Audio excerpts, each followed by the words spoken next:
Friends, ಬನ್ನಿ ಮಿದಾನಿ ಇದರ ಹೆಸರನ್ನು ಕೇಳಿರ್ತೀರಾ ಅಂತ ಅಂದ್ಕೊಳ್ತೀನಿ. ಅಂದರೆ ಮಿಶ್ರಧಾತು ನಿಗಮ ಲಿಮಿಟೆಡ್. ಈ ಕಂಪನಿಯ ಹೆಸರನ್ನು ತಿಳ್ಕೊಂಡಿದ್ದೀರಾ ಅಂತ ಅಂದ್ಕೊಳ್ತೀನಿ ಫ್ರೆಂಡ್ಸ್. ನಾನು ಮಿಶ್ರಧಾತು ನಿಗಮ ಲಿಮಿಟೆಡ್ನ ಸ್ವಲ್ಪ ವಿವರಣೆಯನ್ನು ತಿಳಿದುಕೊಂಡು ಬರೋಣ. ಮಿಶ್ರಧಾತು ನಿಗಮ ಲಿಮಿಟೆಡ್ ಅನ್ನು 1973ರಲ್ಲಿ ರಕ್ಷಣಾ ಸಚಿವಾಲಯದ ಆಡಳಿತಾತ್ಮಕ ನಿಯಂತ್ರಣದಲ್ಲಿ ಭಾರತ ಸರ್ಕಾರದ ಉದ್ಯಮವಾಗಿ ಸ್ಥಾಪಿಸಲಾಯಿತು. ಇಲ್ಲಿ ವಿವಿಧ ರೀತಿಯ ಉದ್ಯಮಗಳಿಗಾಗಿ ಈ ಸಂಸ್ಥೆಯನ್ನು ನಡೆಸ್ತಾರೆ. ಏನಪ್ಪ ಇಲ್ಲಿ ಏನು ತಯಾರು ಮಾಡ್ತಾರೆ ಅಂದರೆ ವಿಶೇಷ ಲೋಹ, ವೈದ್ಯಕೀಯ ಅಳವಡಿಕೆಗಳು ಮತ್ತು ಇತರ ಉನ್ನತ ಮಟ್ಟದ ಉತ್ಪಾದನೆಗಳನ್ನು ಉತ್ಪಾದಿಸ್ತಾರೆ. ಇದರ ಮುಖ್ಯ ಕಚೇರಿ ಬಂದು ಹೈದರಾಬಾದ್ನಲ್ಲಿದೆ. ಇದು ರಕ್ಷಣಾ ವಲಯ, ವಿಮಾನಯಾನ, ವೈದ್ಯಕೀಯ ವಲಯಕ್ಕೆ ಸಹಕಾರ ನೀಡುತ್ತಾ ಬಂದಿದೆ. ಇದು ಜಾಗತಿಕ ಮಟ್ಟದಲ್ಲಿ ತನ್ನ ವ್ಯಾಪ್ತಿಯನ್ನು ತುಂಬ ಚೆನ್ನಾಗಿ ಮುಂದುವರಿಸ್ಕೊಂಡು ಹೋಗೋದಕ್ಕೆ ಮುನ್ನುಗ್ತಾ ಇದೆ ಅಂತ ಹೇಳ್ಬೋದು.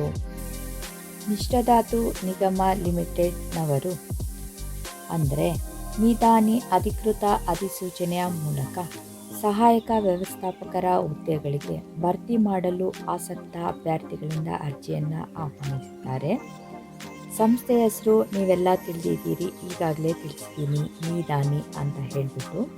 ಹುದ್ದೆಗಳ ಸಂಖ್ಯೆ ಒಟ್ಟು 23. ಉದ್ಯೋಗದ ಸ್ಥಳ ಯಾವುದಂದರೆ ಅಖಿಲ ಭಾರತ. ಹುದ್ದೆಯ ಹೆಸರು ಸಹಾಯಕ ವ್ಯವಸ್ಥಾಪಕರು.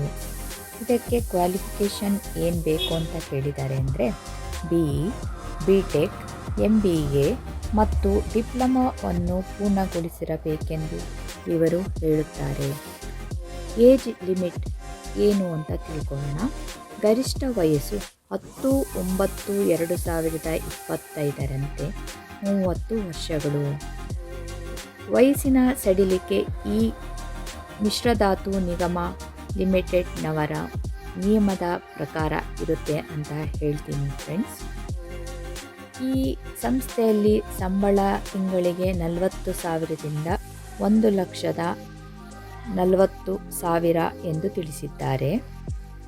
ಅರ್ಜಿ ಶುಲ್ಕ ನೋಡೋದಾದರೆ ಎಲ್ಲ ಅಭ್ಯರ್ಥಿಗಳು ₹500 ಅಂತ, SC, ST, PWD, ESM ಅಭ್ಯರ್ಥಿಗಳು ಯಾವುದೇ ರೀತಿಯ ಫೀಸನ್ನು, ಅರ್ಜಿ ಶುಲ್ಕವನ್ನು ಕಟ್ಟಿಸಿಕೊಳ್ಳುವುದಿಲ್ಲ. ಪಾವತಿಯ ವಿಧಾನ ಆನ್ಲೈನ್ ಅಂತ ತಿಳಿಸಿದ್ದಾರೆ. ಆಯ್ಕೆ ಪ್ರಕ್ರಿಯೆ ಯಾವ ಥರ ನಡೆಯುತ್ತೆ ಅಂದರೆ ಲಿಖಿತ ಪರೀಕ್ಷೆ ಮತ್ತು ಸಂದರ್ಶನದ ಮೂಲಕ.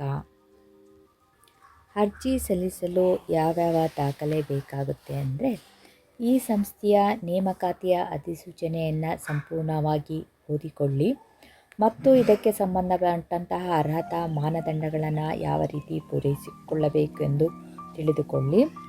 ಆನ್ಲೈನ್ನಲ್ಲಿ ಅರ್ಜಿಯನ್ನು ಭರ್ತಿ ಮಾಡುವಾಗ ದಯವಿಟ್ಟು ಈ ಕೆಳಕಂಡಂತಹ ಕೆಲವೊಂದು ಪ್ರಮಾಣ ಪತ್ರಗಳು ಆಗಿರ್ಬೋದು, ಅಥವಾ ನಿಮ್ಮದು email ID, mobile number, ID proof, age, ಕ್ವಾಲಿಫಿಕೇಷನ್ದು, ರೆಸ್ಯೂಮು, ನಿಮಗೆ ಅನುಭವ ಇರುವಂತಹ ಬೇರೆ ರೀತಿಯ ದಾಖಲೆ ಪತ್ರಗಳು, ಇವುಗಳನ್ನೆಲ್ಲ ಒಂದು ಕಡೆ ಇಟ್ಕೊಳ್ಳಿ. ಮತ್ತು ನೀವು ಈ ಪ್ರಮಾಣ ಪತ್ರಗಳ ಒಂದು ಪ್ರತಿಯನ್ನೇ ಒಂದು ಕಡೆ ಸ್ಕ್ಯಾನ್ ಮಾಡಿ ಇಟ್ಕೊಳ್ಳಿ. ಇತ್ತೀಚಿನ ನಿಮ್ಮ ಫೋಟೋ ಅಥವಾ ಭಾವಚಿತ್ರವನ್ನು ಅಪ್ಲೋಡ್ ಮಾಡಿ ಇಟ್ಕೊಳ್ಳಿ ಅಂತ ಹೇಳ್ತಾ ಇದ್ದೀನಿ ಫ್ರೆಂಡ್ಸ್. ಕೊನೆಗೆ ನೀವು ಮಾಡಬೇಕಾಗಿರೋದು ಇಷ್ಟೇ, ನಿಮ್ಮ ಅರ್ಜಿ ಸಂಖ್ಯೆಯನ್ನು ದಯವಿಟ್ಟು ಬರೆದಿಟ್ಕೊಳ್ಳೋದನ್ನ ಮಾತ್ರ ಮರಿಬೇಡಿ. ನೀವಿನ್ನೂ ನಮ್ಮ ಚಾನಲ್ಗೆ ಸಬ್ಸ್ಕ್ರೈಬ್ ಮಾಡಿಲ್ಲ ಅಂದರೆ ಸಬ್ಸ್ಕ್ರೈಬ್ ಮಾಡೋದನ್ನು ಮರಿಬೇಡಿ. ಆನ್ಲೈನ್ನಲ್ಲಿ ಅರ್ಜಿ ಸಲ್ಲಿಸಲು ಪ್ರಾರಂಭ ದಿನಾಂಕ 10/9/2025ರಿಂದ ಪ್ರಾರಂಭವಾಗುತ್ತೆ ಮತ್ತು ಕೊನೆಯ ದಿನಾಂಕ 24 ಸೆಪ್ಟೆಂಬರ್ 2025 ಎಂದು ತಿಳಿಸಿದ್ದಾರೆ. ಕೆಳಗೆ ವೆಬ್ಸೈಟ್ನ ಲಿಂಕನ್ನು ಕೊಟ್ಟಿದ್ದೇನೆ ಫ್ರೆಂಡ್ಸ್. ಆಸಕ್ತ ಅಭ್ಯರ್ಥಿಗಳು ಆದಷ್ಟು ಬೇಗ ಈ ಅವಕಾಶವನ್ನು ಬಳಸಿಕೊಳ್ಳಿ ಎಂದು ಹೇಳುತ್ತಾ ಈ ವಿಡಿಯೋವನ್ನು ಮುಗಿಸುತ್ತಿದ್ದೇನೆ.